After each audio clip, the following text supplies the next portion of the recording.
안녕하세요, 여러분. 반갑습니다. 브라더 조입니다. 우리는 지난주에 죄에 대해서 말씀을 나누는데요. 이제 오늘은 우리 페이지 106페이지 제2장 3번 회복에 대한 아버지의 열정에 대해서 말씀을 나누도록 하겠습니다. 특별히 오늘은 성경 전체에서 가장 중요한 핵심적인 구절 한 가지를 가지고 여러분들에게 말씀을 드리도록 하겠습니다. 여러분들 오늘 말씀을 끝까지 잘 들으신다면 이 말씀을 통해서 정말 성경을 통해서 창세기부터 요한계시록까지 하나님께서 우리에게 무엇을 말씀하는지, 다시 말하면 우리가 반드시 들어야 될 이야기가 무엇인지, 성경의 핵심이 무엇인지 여러분들이 잘 알게 될 것입니다. 그래서 여러분 끝까지 잘 들어주시기를 바라고요. 우리가 이번 말씀을 나누기 앞서서 지난주의 말씀을 조금 더 우리가 복습하도록 하겠습니다. 왜냐 그러면 우리가 지난주 말씀과 이번주 말씀 계속 이어지기 때문에 여러분들이 지난주 말씀을 좀 듣고 오늘 말씀을 계속 이어도록 하겠습니다. 그리고 또 한 가지 여러분들에게 말씀을 드리는 것은 제가 이렇게 말씀을 나누지만 여러분들이 꼭 책을 전체적으로 읽어보시기 바랍니다. 저는 이 강의를 할 때 모든 걸 다 나눌 수 없기 때문에 부분적으로 나눕니다. 그렇지만 이제 책은 하나의 이야기로서 창세 이전부터 종말 이후까지 영원한 하나님의 사랑의 스토리를 쭉 이야기식으로 적어놨기 때문에 여러분들이 책을 읽으신다면 훨씬 더 전체적인 맥락과 흐름과 핵심들을 하나님의 생각과 계획과 의지, 열정을 다 알 수 있을 것입니다. 자, 우리가 지난주에 나눴던 거는요, 우리 죄에 대해서 나누었는데, 죄는 여러 가지 우리가 심각한 문제를 발생하였지만, 죄의 가장 큰 문제는 하나님과 단절을 가지고 왔다고 말씀을 드렸습니다. 우리가 야고보서 1장 17절 읽으면 이렇게 나와 있는데요. 온갖 좋은 선물과 모든 완전한 은사는 위에서 곧 빛들을 지으신 아버지께로부터 내려옵니다. 자, 야고보서 말씀에 의하면 온갖 좋은 선물과 모든 완전한 은사는 위에서 빛들을 지으신 아버지께로부터 내려온다. 이러면서 우리가 만복의 근은 하나님 그 찬양도 있지 않습니까? 만 가지 복. 우리는 다 복을 받기를 원합니다. 한국 사람 많고 복 받기를 좋아하는 민족도 없을 거예요. 우리가 베개에서 옛날 숟가락에 젓가락에 이불에다가 심지어 우리가 뚜껑에서 어릴 때는 다 복자를 적어놨죠. 그러면 우리가 복을 받기를 원하는데, 하지만 만복의 근원, 만 가지 복의 근원, 그 모든 복의 근원은 바로 하나님이라는 것이죠. 왜? 하나님이 모든 우주 만물을 창조하시고 사랑이고 선하신 분이기 때문에. 그런데 죄는 하나님과의 분리가 일어나게 되었습니다. 다시 말하면 복으로부터 분리가 일어나게 되어졌다는 것이죠. 복으로부터 분리가 일어나기 때문에 우리는 생명으로부터 분리, 죽음이 오게 되었습니다. 빛으로부터 분리해왔기 때문에 세상에 어둠이 가득해지게 되었습니다. 진리로부터 분리가 되어졌기 때문에 세상에 거짓이 가득해지게 되었습니다. 그리고 행보로부터 분리가 되어졌기 때문에 사람들의 마음에 고통이 오기 시작했습니다. 이런 모든 것들이 다 하나님부터 분리가 일어났기 때문에 주어졌던 우리의 삶의 결과라는 것이죠. 더불어서 우리 인간은요, 지극히 자기 중심적인 존재가 되어졌다고 말씀을 드렸습니다. 원래 인간은 하나님 중심적이요, 이웃 중심적인 삶을 사는 것입니다. 철저히 하나님 중심적으로 살고 이웃 중심적으로 살면서 우리 자신의 자아를 개발하고 나를 발견하고 또 나의 기쁨과 만족을 누리도록 하나님께서 창조하시는데, 이 순서가 완전히 뒤바뀌어져 버린 만 것이죠. 업사이드 다운. 그래서 우리가 가장 중요한 존재가 되고 하나님은 그리고 이웃은 다 밑으로 내려지게 되었습니다. 우리가 가장 중요하게 되었다는 것이죠. 그러니까 세상의 중심도 나요, 세상의 기준도 난 것입니다. 제가 지난주에 이 말씀을 가지고 또 말씀을 준비하면서 또 공부하다가 기도하는 가운데 이런 마음을 받았습니다. 죄는 무엇이냐? 죄는 자기 몰두다. 죄는 정말 자기 몰두다. 사람들은 항상 자기가 가장 중요합니다. 그래서 모든 생각이 자기에 집중되어 있죠. 자기 꿈, 자기 비전, 그리고 자기 계획, 자기 만족, 자기 성취, 자기 보람, 모든 것들이 다 자기를 위해서 살아간다는 것이죠.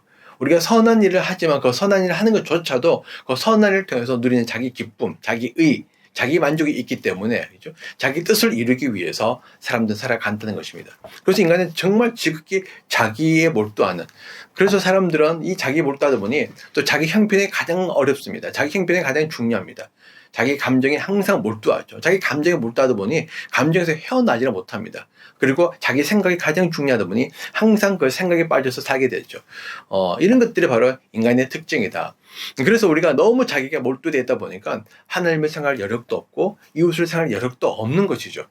그리고 우리가 실제로 하나님을 섬기고 이웃을 섬긴다 하더라도 그조차도 자기를 위한 섬김이라는 것입니다. 그래서 우리가 하나님을 섬길 때 정말 하나님이 우리의 존재의 목적이요, 우리 삶의 근원임을 우리가 잊어버리고 오히려 하나님이 나를 위한 존재가 되어버리고 맙니다. 그러니까 내가 하나님보다 더 중요해지죠. 그래서 내 꿈을 위해서, 내 행복을 위해서, 내 만족을 위해서, 내 안전을 위해서, 나의 기쁨을 위해서 하나님을 믿는 것입니다. 하나님께서 나를 기쁘게 해주고 내 꿈을 이루어주고 내 기도에 응답해주고 나를 만족시켜주고 나를 안전하게 해주고 나를 보호해주고 나를 기분 좋게 해줘야 되는 것이죠. 그걸 위해서 우리는 하나님 앞에 나아갑니다. 그리고 하나님을 섬기고 또 그렇게 되지 않으면 우리 짜증내고 또 원망하고 이웃과 관계도 마찬가지죠. 결국에 우리가 많은 인간관계를 맺게 되지만 그 인간관계를 보게 되면 결국에 나를 위한 관계라는 것이죠. 우리가 뭐 자녀를 낳지만 사실은 우리가 자녀들을 물어보고 낳은 부모는 아무도 없습니다. 저도 사실 저희를 위해서 아이를 낳죠. 그리고 아이들에게 사랑을 베풉니다. 그리고 사랑을 베푸고 나서 아이들에게 기대합니다. 내가 너를 사랑하고 너를 낳았기 때문에 넌 내 기도를 충족시켜 줘야 돼. 물론 우리는 우리 자녀를 사랑하기 때문에 자녀에서 많은 것을 희생하지만은 그러나 그 희생조차도 가만히 들어가 보면 우리 자신을 위한 나의 기쁨과 나의 만족을 위한 희생이 너무나 많다는 것입니다. 그래서 그 희생했기 때문에 희생한 것에 대한 어떤 대가를 우리는 원합니다. 그리고 그 대가가 이루어지지 않으면, 기대가 이루어지지 않으면 우리는 거기에 대해서 또 분노하게 되는 것이죠.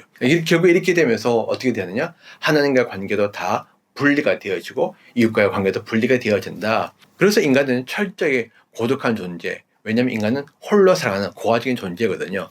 우리가 성경 말씀 보면 이렇게 되어 있습니다. 골로새서 1장 21절 말씀에 전에 여러분은 악한 일로 하나님을 멀리 떠나 있었고 마음으로 하나님과 원수가 되어 있었습니다. 이사야서 53장 6절 말씀에 우리는 모두 양처럼 길을 잃고 각기 제 갈 길로 흩어졌으나 우리 골로새서 1장 21절과 이사야서 53, 6절 말씀은 무엇이냐? 우리가 하나님을 떠났다는 것이죠. 그리고 우리가 각자 갈 길을 갔다. 그러니까 우리 모두는 다 스스로 하나님을 떠난 존재들입니다. 그리고 각자 내가 보기에 좋을 대로, 내가 원하는 대로, 내가 생각하는 대로, 내가 느끼는 대로 내 마음의 욕구를 충족시키기 위해서, 나를 행복하게 위해서, 나를 안전하게 하기 위해서, 나를 기쁘게 하기 위해서, 나를 높이고 나를 자랑하고 나를 인정받기 위해서 우리는 사실 각자 보기에 좋을 대로 우리가 그 길을 갔다는 것입니다. 그래서 모든 인간은요, 하나님부터 떠나서 고아적 삶을 살게 되는 것입니다. 하나님 안에서 하나님과 함께 하나님으로부터 주어지는 것을 누리면서 사는 것이 아니라 각자가 그냥 내 힘과 내 능력으로 우리가 우리의 인생을 우리가 주인으로 생각하면서 살아간다는 것이죠. 그래서 바로 고아적 삶을 사는 인간입니다. 그렇기 때문에 고아적 삶을 사는 인간의 삶에는 항상 외로움과 고독함이 가득합니다. 진정으로 나를 사랑해줄 사람이 없고, 진정으로 나를 이해해줄 사람이 없고, 진정으로 나를 보호해줄 사람이 없고, 진정으로 나와 함께할 사람이 없는 것이죠. 그러다 보니까 우리는 사람은 많이 있지만, 관계는 많이 있지만 정말 그 속에서 진정한 관계를 맺을 수 없습니다. 그래서 군중 속의 고독이라는 말처럼이죠. 홍수 속에 말씀물이 없다는 말처럼 정말 사람들은 너무나 많이 있지만 정말 진정한 관계를 맺을 수는 없는 것이 바로 인간입니다. 그래서 인간은 늘 외롭고 고독하고 그 마음에 공허함과 허무함이 옵니다. 진정한 관계를 통해서만 우리 인간은 그 마음에 채워줄 수 있는 스페이스, 공간이 있는데 그 진정한 관계를 맺지 못하기 때문에 우리의 마음에 그 공허함과 그 다음에 그 비어진 마음이 있다는 것이죠. 그래서 우리는 그 공허한 마음을 채우기 위해서 또 다른 사람을 만나고 아니면 다른 일을 하고 다른 업적을 통해서 우리는 계속 그 공허한 마음을 채우려고 합니다. 그렇지만 그렇게 채워봤자 결국에 우리는 죽음 앞에서 우리 모든 것을 다 내려놔야만 합니다. 그래서 우리 인간은요, 허무하다는 것이죠. 솔로몬이 이야기했듯이 헛되도다. 세상의 모든 지식과 그다음에 재물과 권력과 인기와 모든 것을 원하는 것을 다 가져봤지만 결국에 인생의 70년, 80년이요. 그 모든 것을 다 내려놓고 한 줌의 흙으로, 한 줌의 재로, 먼지로 사라지는 것이 인간이다. 죽음 앞에서는 사실은 그런 것들이 아무런 소용이 없는 것이죠. 아무리 부자고 아무리 똑똑하고 지식이 많고 명예가 있다고 해도 사실 죽은 사람 앞에서 그것들이 무슨 소용이 있겠습니까? 아무런 의미가 없는 것입니다. 그래서 결국 인생은 헛되도다. 왜 이런 고백을 할 수밖에 없느냐? 인간이 하나님을 떠났기 때문에, 만복의 근원이신 하나님을 떠났기 때문에, 복을 떠났기 때문에 저주가 올 수밖에 없는 것이죠. 그래서 저주스러운 인생을 살아가게 된 것입니다. 이것이 인생의 바로 인간의 처참한 죄의 결과입니다. 자, 그렇지만 그럼에도 불구하고 하나님께서 이런 인간을 사랑하셔서 하나님이 주시는 놀라운 메시지가 있습니다. 그 메시지가 바로 무엇이냐? 레위기 26장 11절에서 12절 말씀입니다. 저는 이 말씀이 성경 전체에서 가장 중요한 핵심적인 말씀이라고 생각하는데요. 아마 이 말씀에 대해서 깊이 생각해 보신 분들은 거의 없을 것 같습니다. 제가 한번 읽어보도록 하겠습니다. 너희가 사는 곳에서 나도 같이 살겠다. 나는 너희를 싫어하지 않는다. 나는 너희 사이에서 거닐겠다. 나는 너희의 하나님이 되고 너희는 나의 백성이 될 것이다. 아멘. 제가 다시 한번 읽어보도록 하겠습니다. 너희가 사는 곳에서 나도 같이 살겠다. 나는 너희를 싫어하지 않는다. 나는 너희 사이에서 거닐겠다. 나는 너희 하나님이 되고 너희는 나의 백성이 될 것이다. 하나님은 출애굽한 이스라엘 백성들과 언약, 조약을 맺습니다. 그리고 하나님은 그들에게 율법을 주시죠. 이제 너는 나의 백성이고 나는 너희 왕이기 때문에 우리 관계에 있어서 이 관계 계속 유지되기 위해서는 약속이 필요한데 그 약속은 나의 율법이야. 이 율법을 내가 지켜야 돼. 왜? 나는 왕이고 너는 나의 백성이기 때문에. 자, 그래서 하나님께서 율법을 쭉 주시는 것이 바로 이제 레위기에 쭉 나와 있습니다. 많은 율법이 있죠. 근데 하나님께서 이 모든 율법을 주시는 가장 근원적인 이유를 말씀하시는데 그것이 바로 무엇이냐? 레위기 26장 11에서 12절 말씀이에요. 이 말씀을 읽어보면 하나님께서 몇 가지 중요한 우리가 꼭 알아야 될 사실들을 말씀하십니다. 하나님이 이렇게 말씀하시죠. 너희가 사는 곳에 나도 같이 살겠다. 하나님은 말씀하십니다. 하나님의 이스라엘 백성들과 함께 살고 싶으시다. 왜? 하나님은 너희를 싫어하지 않기 때문에. 그리고 말씀하십니다. 나는 너희 사이에서 거닐겠다. 여러분, 이 거닐겠다 말씀은요, 이 어디서 나오는 말씀이냐면 창세기 3장에서 아담과 하와가 죄를 짓고 난 다음에 하나님께서 에덴 동산을 거느시는 소리를 아담과 하와가 듣습니다. 그때 바로 거닐다 할 때 그 거닐다가 여기에 또 나오는 겁니다. 자, 이런 말씀을 통해서 하나님이 뭘 말씀하느냐? 나는 너희의 하나님이 되고 너희는 나의 백성이 될 것이다. 자, 하나님께서 이스라엘 백성들과 특별한 관계를 맺는데 하나님이 그 관계를 맺는 목적은 무엇이냐? 하나님은 너희가 사는 곳, 다시 말하면 나의 백성이 사는 곳에 나도 너희와 함께 살고 싶다. 왜? 나는 너희를 좋아하기 때문에. 싫어하잖아. 나는 너희를 좋아하기 때문에. 그리고 그 하나님은 그 사이에서 거닐고 싶다는 것이죠. 다시 말하면 그냥 가만히 있는 것이 아니라 우리와 함께 동거하는 삶을 살고 싶으시다. 모든 것들을 함께 나누고 이야기하고 교제 나누고 함께 상의하고 함께 이뤄나가는 그런 삶을 살고 싶으시다. 하나님께서 우리에게 말씀하는 것은 분명합니다. 이것은 바로 에덴에서 아담과 하와가 하나님과 함께 누렸던 그 친밀한 사귐의 그 삶. 가족으로서 자녀들이 부모님 품 안에 있고 부모는 자녀를 돌보고 그리고 서로 사랑하면서 이야기 나누면서 그리고 가르쳐주면서 또 보호를 받으면서 축복을 받으면서 은혜를 누리면서 기뻐하고 성장하고 성숙하며 그리고 누리고 그리고 창조하고 그리고 그것을 섬기고 그런 삶을 하나님께서 다시 살고 싶으신 것이죠. 이것이 바로 하나님의 꿈이란 것이죠. 자, 그래서 나는 너희의 하나님이 되고 너희는 내 백성이 될 것이야. 여러분, 우리 아빠, 우리 학교, 우리 교회, 우리 가족. 여러분, 이거는 굉장히 중요한 의미가 있습니다. 굉장히 강력한 결속력, 소속감, 그렇죠? 예, 유대감을 표현하는 것이죠. 하나님은 우리의 하나님이 되기를 원하시고 너희는 내 백성이 되기를 원해. 세상에 많은 백성들이 있지만 너는만이 진짜 내 백성이고 세상에 많은 신들이 있지만 나는 너의 신이 되기를 원해. 그래서 우리는 정말 이 깊은 유대감과 소속감을 가지고 그리고 우리가 강한 결속력으로 우리가 함께 살아가고 싶어. 서로가 서로에게 속해 있는 관계. 너희는 내 안에 속해 있고 나는 너희 안에 속해 있는 그 관계. 그래서 완전히 하나가 되어지는 그 관계. 끊을 수 없는 그 관계. 그 관계성 속에서 우리가 더불어서 살고 싶어. 자, 이것이 바로 하나님의 뜻이란 것입니다. 여러분, 근데 제가 이 말씀이 성경 전체에서 가장 중요한 말씀이라고 제가 방금 이야기를 드렸는데요. 제가 왜 이런 말씀을 드리냐면 이 말씀이 성경 전체에 거의 한 25번, 6번 정도 계속 반복되고 있기 때문입니다. 이와 거의 같은 내용들이 계속 창세기부터 시작해서 요한계시록까지 쭉 반복되고 있어요. 여러분, 반복된다 말은 무엇입니까? 반복된다는 이야기는요, 중요하다는 것이죠. 반복한다는 것은 반드시 알아야 하기 때문에, 다시 말하면 우리가 반드시 듣고 이해하고 새겨야 될 말씀이라는 의미도 합니다. 그래서 하나님께서 이 말씀을 창세기부터 요한계시록까지 계속해서 반복해서 말씀을 하고 있다는 것입니다. 근데 이렇게 반복하는 말씀이 없어요. 이 말씀이 유일합니다. 그래서 저는 여러분들과 오늘 이 말씀을 함께 한번 읽어보도록 하겠습니다. 여러분들 한번 자세히 들어보시면 여러분들이 아마 아시게 될 겁니다. 창세기 17장 6절에서 7절 말씀에 이렇게 나왔습니다.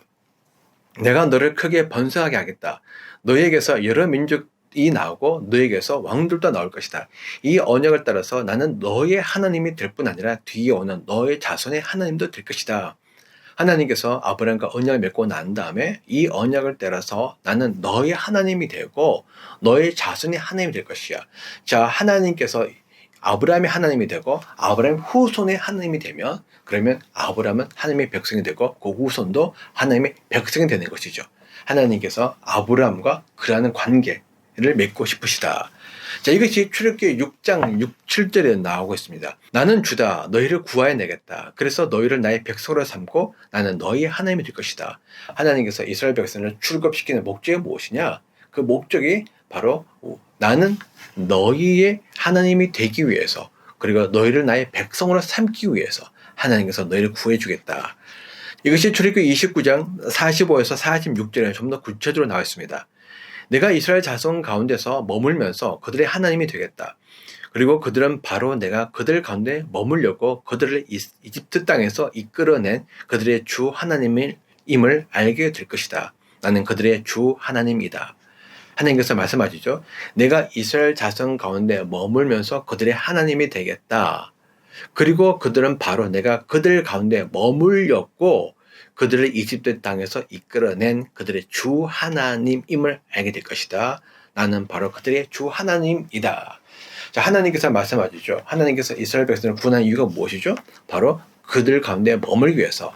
그러니까 단순히 이스라엘 백성들이 힘들고 어렵기 때문에 그들을 고통하면서 구원하는 것이 아니란 것입니다. 여러분, 그 당시에는 사실 이렇게 고통받고 억압하는, 지금보다 마찬가지지만 그 당시에는 말할 것도 없죠. 인권이라는 게 전혀 없던 시대였기 때문에 무력과 폭력에 의해서 완전 약육 강식의 법칙이 작용되는 그런 시대였죠. 그래서 소수 민족들이 이렇게 노예처럼 살던 민족들은 너무나 많았습니다.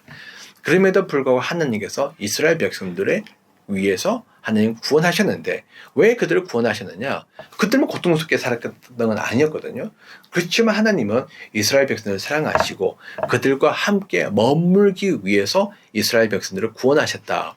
왜냐하면 이스라엘 백성들은 이집트에 계속 있으면은 원하든 원하지 않든 이집트의 영향력과 노예적인 삶을 살면서 계속해서 내가 원하지 않아도 이집트의 신들을 섬기고 그들을 위한 삶을 살아야 되기 때문에 하나님과 진정한 관계, 사랑의 관계, 자유로운 관계를 맺을 수가 없게 되는 것이죠.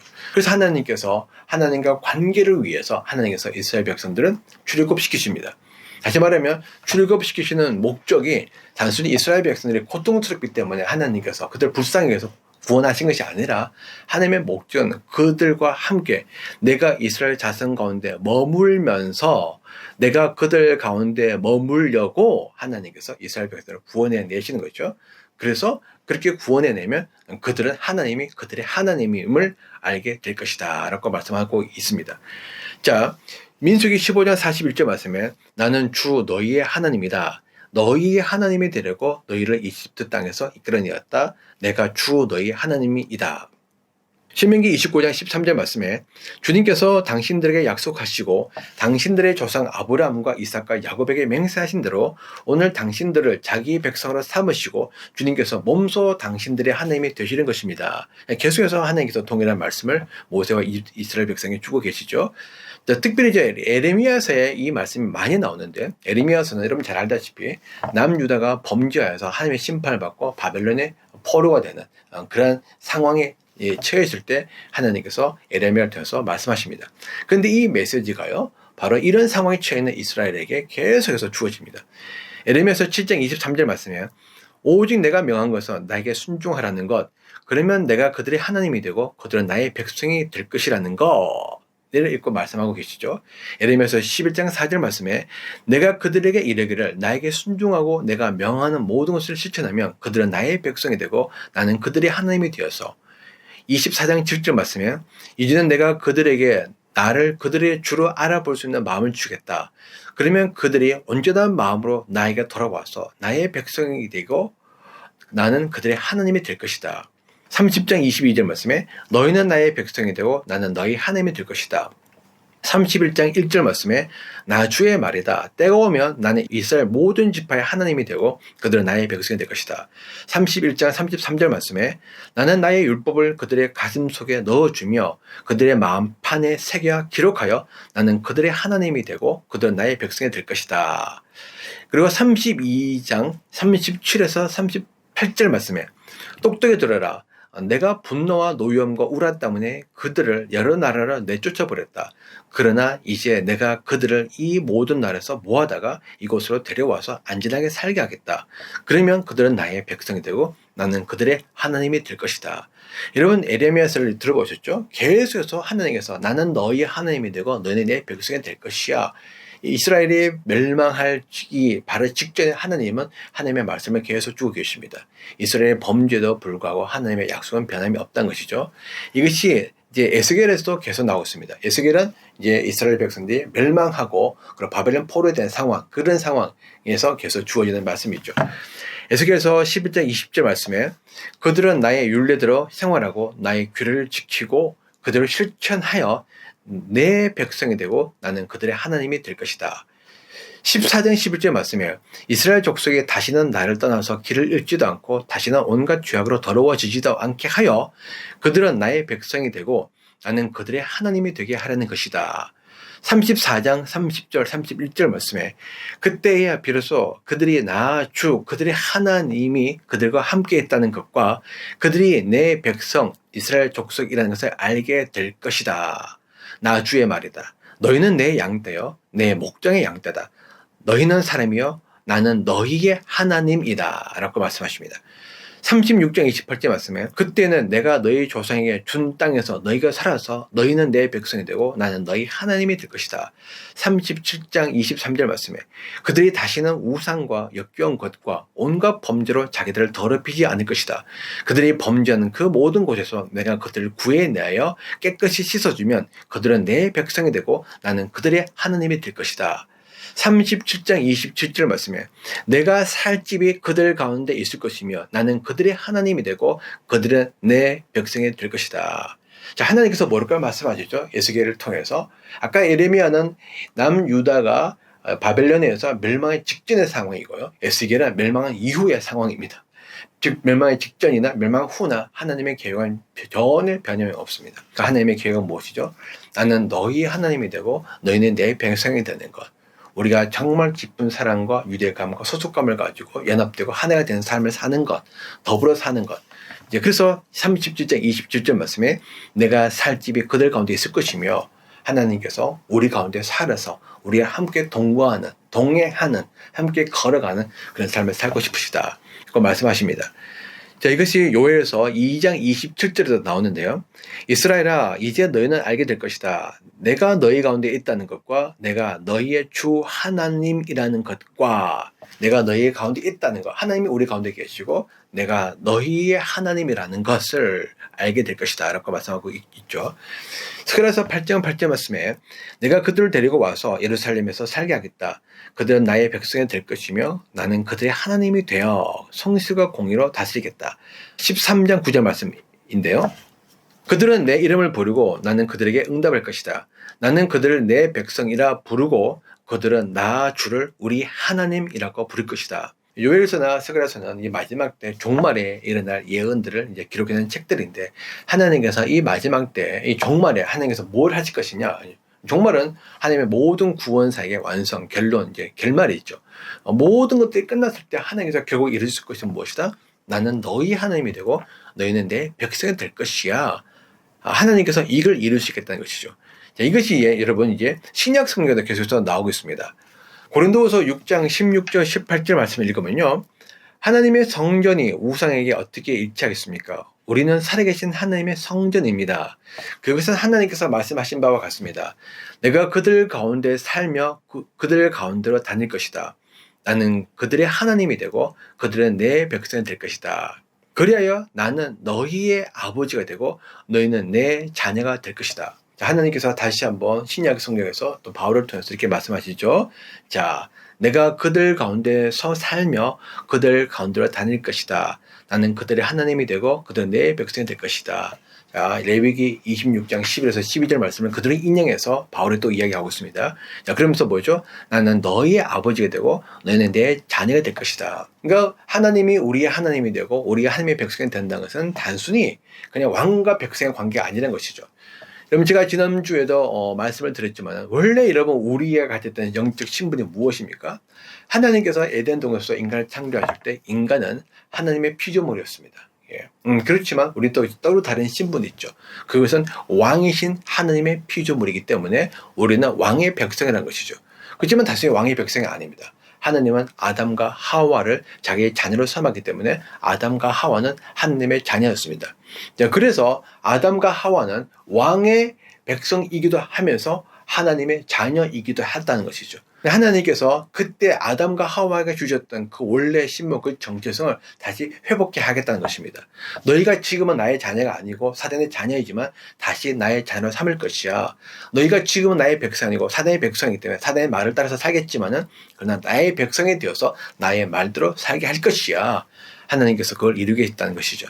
히브리서 8장 10절 말씀에 또 말씀하십니다. 또 주님께서 말씀하신다. 그날 뒤에 내가 이스라엘 집과 맺을 언약은 이것이다.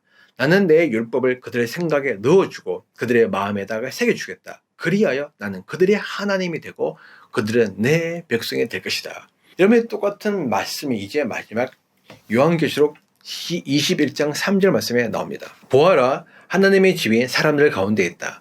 하나님이 그들과 함께 계실 것이요 그들은 하나님의 백성이 될 것이다. 하나님이 친히 그들과 함께 계시고. 요한계시록 21장 22장은요 성경의 가장 마지막 두 장입니다. 이 두 장이 사실 성경의 모든 이야기의 결론입니다.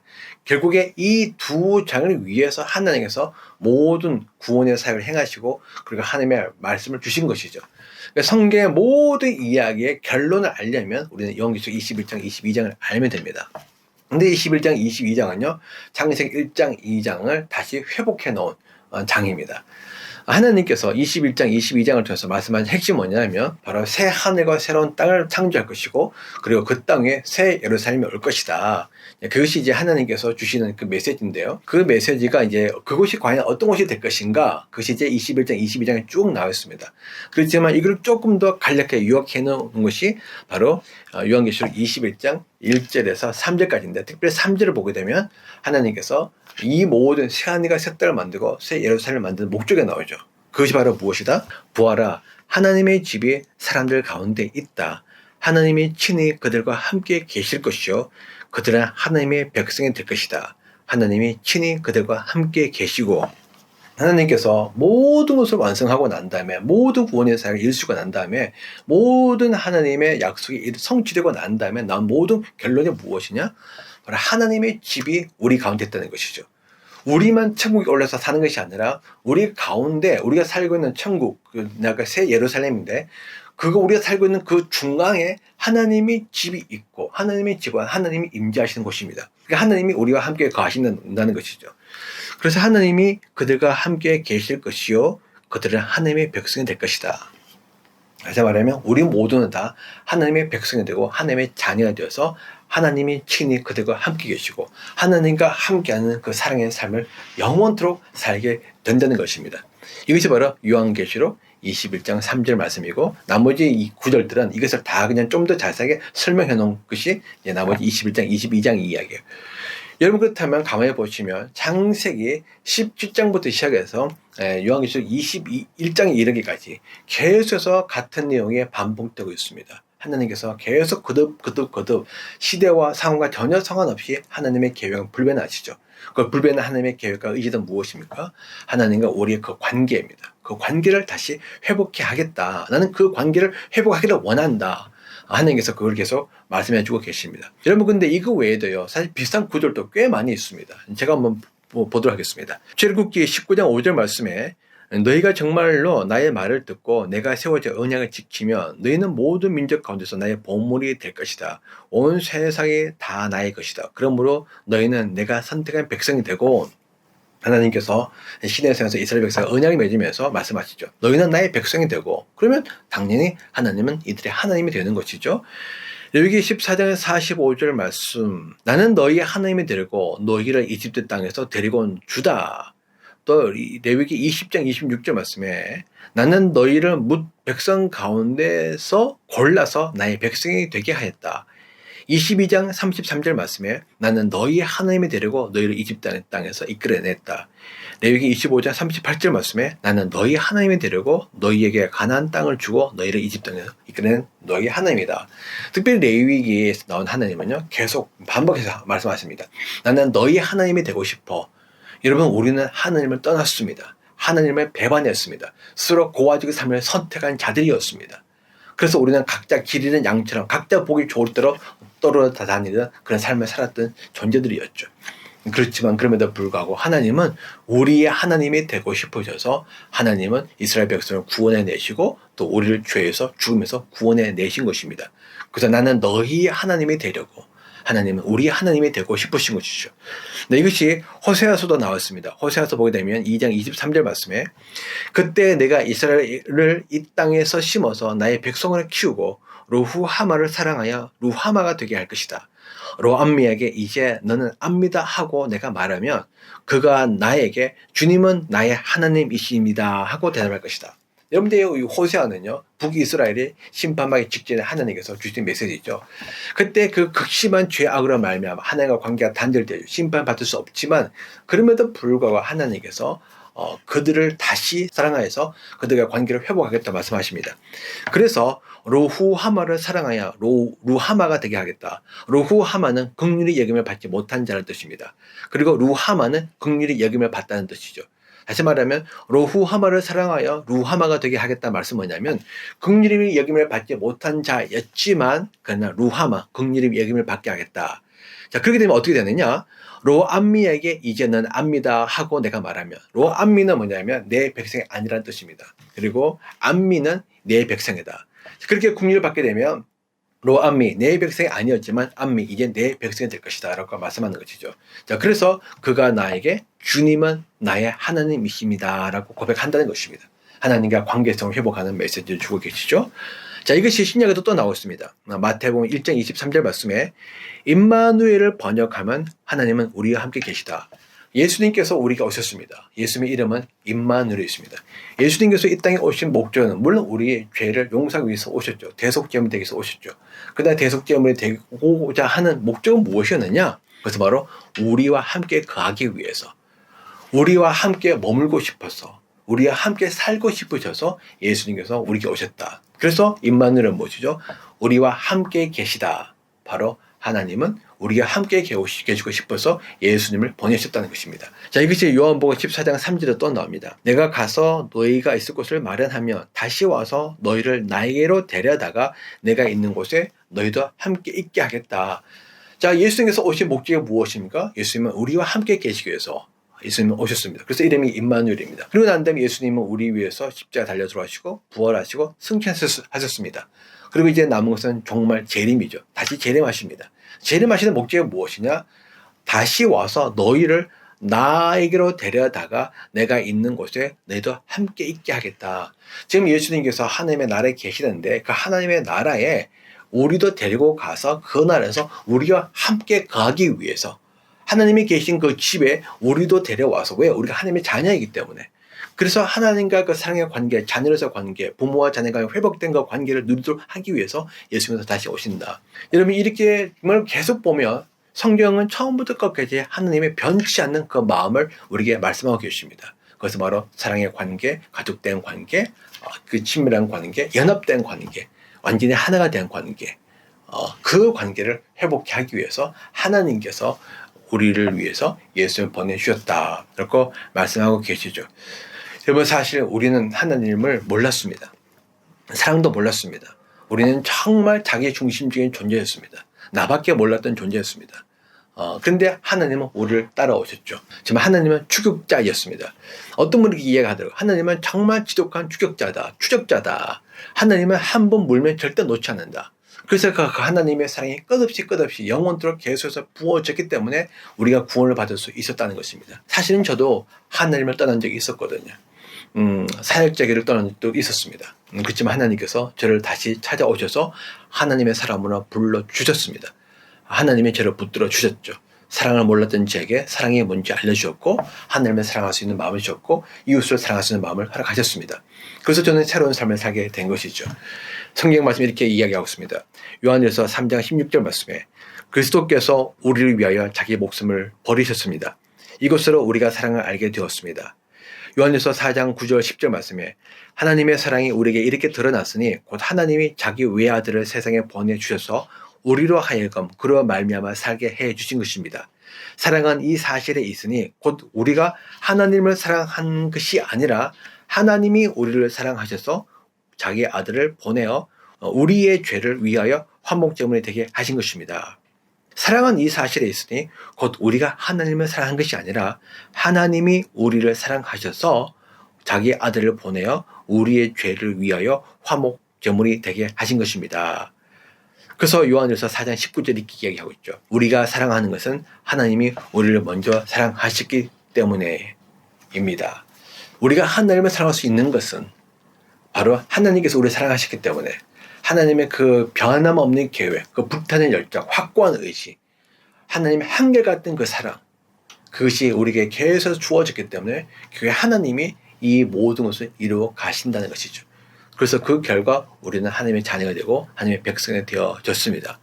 이것이 바로 성경 전체를 흐르고 있는 주제입니다. 그래서 여러분들이 성경 전체를 여러분들 이해를 하시려면 바로 레위기 26장 11에서 12절 말씀을 반드시 이해를 하셔야 됩니다. 이것이 바로 하나님의 궁극적 목적이라는 것이죠. 제가 다시 한번 읽어보도록 하겠습니다. 너희가 사는 곳에 나도 같이 살겠다. 나는 너희를 싫어하지 않는다. 나는 너희 사이에서 거닐겠다. 나는 너희의 하나님이 되고 너희는 나의 백성이 될 것이다. 여러분, 그런데 이 말씀을 가만히 읽어보면요, 참 중요한 메시지를 하고 있습니다. 우리는 보통 이 메시지를 들을 때, 이 말씀을 들을 때 대부분 사람들이 하나님이 정말 나의 하나님이 되어주셨구나, 너무 감사해, 너무 기뻐, 이제 나의 하나님의 백성이고 하나님은 나의 아버지시고 하나님은 나의 하나님이고 이런 특별한 관계를 맺게 된 것이 너무 감사하죠. 그러나 하나님은 조금 더 넓은 차원에서 우리에게 말씀하고 계십니다.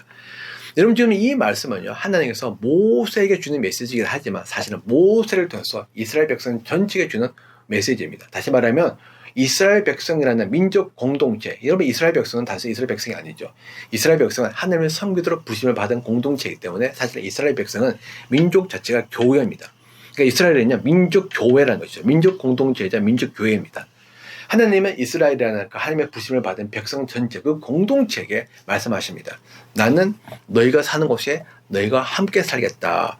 너희 사이에서 거닐겠다. 그래서 너희 하나님이 되겠다. 하나님의 말씀은 무엇이냐? 각 개개인의 삶에도 거하시고 개개인과 함께도 더물고 계시지만은 하나님의 뜻은 개개인의 삶이 아니란 것입니다.